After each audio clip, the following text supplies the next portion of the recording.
Brian sat on an old wooden bench by the beach, watching the waves crash endlessly onto the shore. The ocean had always been his escape, a place to breathe when life became too loud. That day was no different. He leaned back, closed his eyes, and let the salty breeze brush across his face. In those quiet moments, memories of his younger days came rushing back. Life had once been simple, beautiful, and full of laughter. And at the center of those memories was Tryon, his best friend. Brian and Tryon had been inseparable. They grew up side by side, shared secrets, dreams, and every small adventure. If one of them fell, the other was always there. They promised each other, "No matter what happens, we'll always be there." They laughed together, cried together, and even dreamed of opening a small cafe by the sea or traveling the world. But as life often does, it pulled them in different directions. Brian's career took him to the city, while Tryon stayed behind with his family. Their daily calls became weekly, then rare, and eventually stopped. Life's responsibilities quietly stole their time, and with it, their connection. Years later, Brian still thought of Tryon, especially sitting here at the beach. He would wonder, does he ever think of me?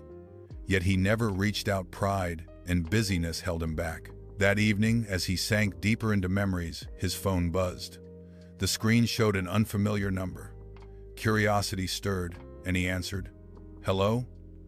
Uncle, is this Brian? I need a bicycle," said a small, nervous voice. Brian frowned. "I think you've dialed the wrong number, son." "No, Uncle. You're Brian, aren't you? My papa gave me this number.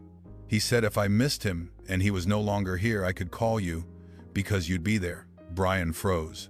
His heart skipped a beat. Whispering, he asked, "Wait, is your papa Tryon?" "Yes, Uncle. He's my dad." The line went silent.